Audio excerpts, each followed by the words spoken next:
So you know the ones where you're listening to a song that you really like and you're like, that's my tune. That's my tune. What's going on? I'm Jojo B and this is That's My Tune, the podcast providing song reviews and interviews. Today myself and a special guest will be discussing the song Wild Side by Normani and Cardi B. Yes, so enjoy the vibe, tap into your wild side, and we'll be back right after this. And remember, if you're listening on YouTube, the link of the song is in the description box, so you won't miss out either. So, everybody, I'd like to introduce you to Manny. Yay! Hey! I love the excitement. Oh, listen, yeah. I'm so because I've been on your podcast, so I thought it's only right that you be on my podcast. A full circle moment. I'm telling you. And the way you chat about, I thought you'd be the perfect guest to chat about Normani, because you should be Normani's manager. Seriously. I get this all the time. Listen, hey, those in the US, yeah, I think you need to get Normani on. You need to get Manny on Normani's management team or make him be the manager, because the way he loves this girl, the way every time he's on the TL, he's chatting about her. It's sad because there's just so much to her, and I feel like they're not exploring it enough. That's my only issue. It's sad, but we'll get into that. For real. Okay, so let me start with So we'll talk about your podcast first. So give us a little background about your podcast, and I'll let you talk. So the Classic Manny Show is a music / pop culture podcast with a bit of lifestyle. We can talk like personal style, like our personal growth, all that kind of stuff. So it's a merger of both. Started it almost 2 years ago now. Wow, time has gone.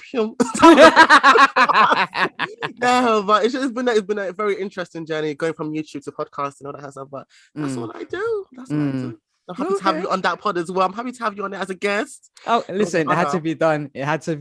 So what made you want to get into podcasting in the first place? You know what? With YouTube, I started with YouTube, and I feel at a certain point I felt tired. I felt so tired of, I don't know if it was the creative process that I found boring, but I feel podcasting is a little bit longer. I can be myself more. I think I feel more free as a podcaster than a YouTuber. So I think it's just talking about what you love for as long as you want, whatever. I just said you can do 10, 20 minutes, or you can do 1 hour, you can do whatever you want to do. So you have control. The podcaster. I definitely agree. So let's move on to Normani. I feel like the first question I'll ask you is why do you love Normani so much? You know what? First of all, she's a black, beautiful babe. Yes, okay. I agree. And talented there as well. She's so talented. I think with her, we've seen her journey from Fifth Harmony. And how she was hidden in the group. To her now coming out, doing her own thing. I feel like people say she's not brought out good, but in my personal opinion, she's brought out good songs. It's not been consistent. But I feel like the Love Lives with Khalid, what's the song again with I call him Slack. But is it Waves? Waves. Motivation is a controversial one. People people don't like it, but I like it as a pop song. I think she has some potential. I love people that have potential. I think people like that, I just want to see them go to where they deserve to go to. So that's why I love her. I love her. Yeah, I agree. She's very, very talented. She's very beautiful. She's got the whole package. She can sing, she can dance, she's got everything. So let's go into Wild Side. Now, I want you to tell me. She started already. Show me your outside, boy. I'm tired of you already. Behave yourself. Manny, behave yourself, please. Behave yourself. So, oh my God. I'm enjoying this. Listen, you are too funny. Somebody, I'd like you to tell me what you like about the song Wild Side. It can be the visuals, actual song. Tell me what you like. So, in the beginning or in the beginning, as you say. Okay. At first, I didn't really connect with the song like that. I think for me, what stood out was the visual. But as I played it more and more, I began to love it more. I said, I feel like more like a natural thing. I think if you look at how it progressed on the charts, I think how it was received. Everyone explained the same thing about, in the beginning, they weren't really a fan of it, but when you heard it more and more. I think this is a good one. Of course, the Leah sample, we got to appreciate it. I really feel like it was used well. I feel like it was a little bit lazy with the sampling, but that's not really her doing. That's the producer's doing. Yeah. But I feel like she carried it with her vocals and make it. Without the vocals, it would just be 1 million beat in a new song. But because the background vocals and how she changed the tempo and everything with the delivery.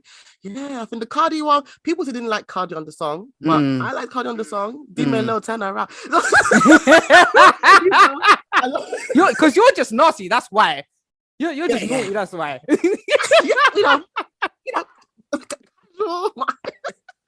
You are too hilarious. I like it for the visual, of course. The visual was definitely the standout point. I'm happy that it's winning the awards for the visual as well. I agree. It's really good. Yeah, what about you as well? Yeah, for me, like you said, it's a grower. So for me, I mean, obviously, being an Aaliyah fan, I appreciate the sampling, the using of 1 in a million. And I do agree with you. It is a little lazy, but I can see where she was going with it. And I like how there wasn't, outside of the beat, there wasn't any kind of reference to like the lyrics or the melody of 1 in a million itself. So Normani got to be herself in the song. Yeah. You see what I'm saying? Which I really liked. I agree with that. I like how in the first chorus, like there's Take Me for a Ride, like 2-part harmony for the most part. But then in the second chorus, there's that plus the additional 3-part harmonies, the ooze. Yeah, which I really liked. And then also, you're speaking the things. Listen, when I listen to music, I can't just consume on a normal level. Like I'm pulling it apart and bringing it back together and listening to this and that and all this and that. This is I agree with you on that. I agree 100%. Yeah. And then Cardi B's, I'm not too much of a fan, but it does bring some kind of balance. So I'm not sure if this is what they'll go for, but it's like Normani's talking about sex and that in her own like innocent in inverted commas ways, but then Cardi B is bringing a more grown, raw approach to it with her lyrics, like something that Normani may not necessarily say, like Cardi B is bringing it. You know what I'm saying? So it brings that dynamic. And also I like how Cardi B doesn't interfere with Normani's part, and Normani doesn't interfere with Cardi B's part either. You see what I'm saying? I really, really like that. Your analysis is just chef's kiss. It's amazing. Thank you very much. I love it. I love it. You're welcome. Speaking of Cardi B, she's killing it, you know. She's killing it. First ever Playboy creative director. I think we need to give her a round of applause. Round of applause. Hold on, Cardi B. Hold on. Because seriously, like it's so on brand for her. Like I'm not really into Playboy, but it's so on brand for her. Like, how do you feel about it? For me, you know what? It's funny because people have always said after passed on, she's gonna leave the industry. She's not gonna last long. After Butter they said, "Oh, there'll be no more number ones from her. She's got multiple." But when the album came, I said, "Oh, she'll be forgotten." Like every time she does something, like is this something that's marked in history? I just said the first creative director for Playboy is mad. I think also the whiskey infused. Yeah, I was gonna go into that. The shot, the whip shots, Yeah. That's it. Literally, I just seen her like doing stuff. It's mad. I'm happy for her. I'm really I think when you have a good heart, you get what you want. Because you can't say, oh, she writes all her stuff. Like the debates are valid. Or does she write her stuff? Not all the time. Or not regularly. Yeah. But I think there's something about her energy that has allowed her to last as long as she lasted. Yeah. But there are many artists who haven't written any of their lyrics. Like Whitney, for example, she never wrote any of her songs. There are many artists yet they're still so successful. You see what I'm saying? And that's why those who don't write, that's why it's good to diversify and do these kind of things like what Cardi B is doing. You see what I'm saying? Like Playboy is so on brand for her. The whip shots also again so on brand for her. Like vodka infused whipped cream, and you don't even need to put it in the fridge. Do you know how sick that is? If it comes to the UK, I want to try that. Like you have you put some on and like it's I heard it. I caught that. You can't say anything, man. I didn't say nothing, man. I didn't say anything. I didn't say anything. I didn't say anything. Nothing was listen. What I'm thinking, I can't even say it, you know. But my next partner, I will just be doing enjoyment with them to try out with my next partner. Listen, we get enough from if you follow him on Twitter, like you are just a menace, bruv. Like you just is it Daniel? It's Daniel that's the mess up. It's the both of you. It's the both of you. It's a both of you. Every single time, I'm just like, these guys just need to give it a rest, honestly. Oh my goodness. But speaking of diversifying and stuff like that, like you said earlier about Normani, like she's not really like putting her stuff out there is inconsistent because I feel like her team, they're not really doing like Talk to me, because I know you have strong thoughts about this. I'll give you the floor with this one. I have to start with the fact that when Whilst I came out on that debut week, her manager got Manager of the Week on Billboards. What? Why are you taking up space? I think if anything, Cardi was her manager for this release. Exactly. You know, she was promoting the song more than her manager was in the team.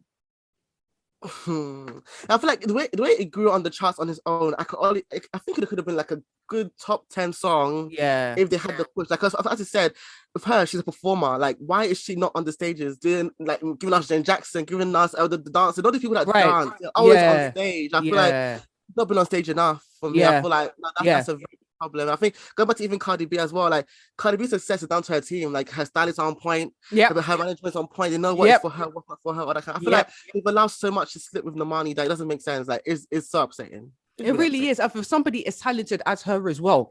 And like you said, she's a dancer. She should be dancing more. Like all these. I mean, if you look at the visual itself, like the choreography is just on point. Even down to the reference to Aaliyah's 1 in a Million. I'm sorry, not 1 in a million. More Than a Woman. What we're talking about. Yes. Do you know what I mean? But like Normani is an excellent dancer, and the visuals, she brings it. Yeah. You see what I'm saying? Like she put all her sweat into that, you know.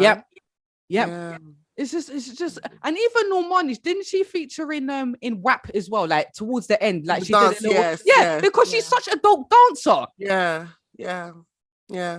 It's frustrating. It's really so frustrating. I feel like there's performances where they've had to cancel it because of a poor organization. This is not. I think even the WhatsApp video, I think she put her own money into it. Like that was not really backed by her label like that. So it's like it's just mad. I feel like RCA. I don't know what they did to black artists. I feel like they can do. I think Doja's there as well, but I think Doja is not someone that you have to do a lot with. I mean, she's someone that she has control. That she's made music on her own. So I feel like they don't have to manage her like that. But I think with Normani, I think because she left Fifth Harmony, trying to find herself. Which is understandable. It's like there's no reason why after Motivation there was a whole year gap. But exactly. Her mom's health, I get it. But I think after that, at this point with Wild Side in particular, they really have. They really have. And I can only imagine how frustrated she is, as she can't really say much. So people are assuming that she's just there being lazy, when it's like, nah. That is it. Yeah, I agree with you. That's the sad thing about it. But yeah, you should just be a manager. I'll be down for that, you know, because she needs to just be out there. Because back in the day with like releases, artists were all over the place. Like we see Destiny's Child, we'll see Sierra, we'll see everywhere. I turned on. That's how I fell in love with pop culture, like because we're everywhere. Everywhere. You know? Sometimes she might not be in the right places. Sometimes as well, like put her in the right places that make sense for her.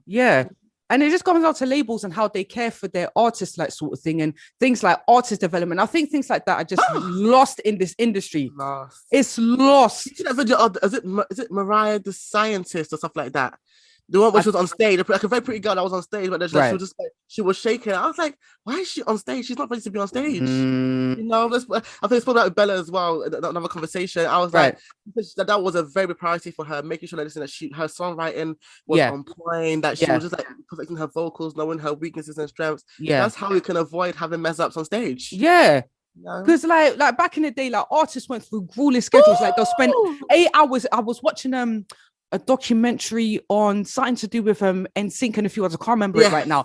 And they will spend 8 hours a day learning their choreography, learning their lyrics and all the rest of it. So when they're on stage, they're on point. Where is that today? You can see it. Like an artist will just be there singing, they have the microphone singing their song and they're sounding shaky, they're out of breath. Just standing there. Like, because it really helps with building confidence. Like, all this kind of stuff is normal because we're human, we're not have confidence, but artist development will help. Okay, they'll go on stage being certain of themselves, or they'll look at the crowd, see how happy they are. What's that? Is it Koi Larry or something? There's this babe that when she was performing, everyone like this, they sound like a statue. I said, damn. I said, damn. I felt shy for the babe because I was like, what?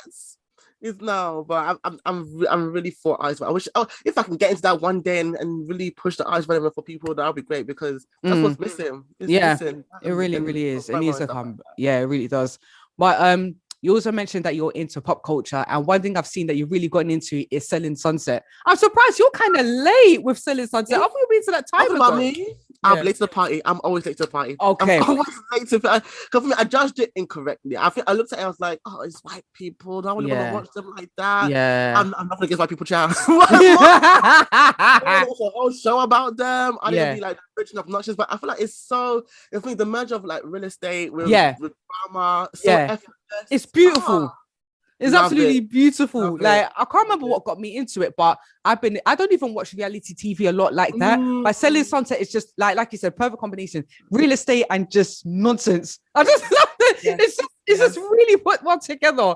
Like, I won't spoil it for you because I've finished the I don't mind spoilers. Like, let me know. No, it's just one, like, Christine is still Christine, even at from the first episode, I don't like her. Listen. Because we're so mean to Christella. And is it Christelle? Is that Chriselle. Sorry, I said Christelle. Jesus Lord. What I'm gonna do is remix a name. I'll always remix a name. But I don't really like people that want to do that kind of like people please and stuff. Yeah. But the way she treated, the way Christine treated Chriselle. Yeah. So, I think how she's even treated. Is it Mary? That's her. Yeah. The whole romance situation, and Davina is just a mess. Like, it's a lot. She's not. I feel with her. I think in the inside she's a nice person, but she feels like she has to be this meanie because of what she's been through, all that kind of stuff. Because she was bullied in school, right? So I think it made her become cold. I see her talking like, okay, there's a nice side, but it lasts for 5 seconds. It lasts for 5 seconds. Like, it's not nice. You could be right about that, but I just see her as mean. She's mean. At the end of the day, she's mean. Yeah, she's worse than Kenya Moore. She's worse than like Kenya from Atlanta Housewives. Like, I never thought I'll see worse than that. You do know there's a spin-off on the December 15th called Selling Tampa. It's a black woman version. So are you going to be watching that? I'll be this one. I'll not miss this one. I'll be there on the debut.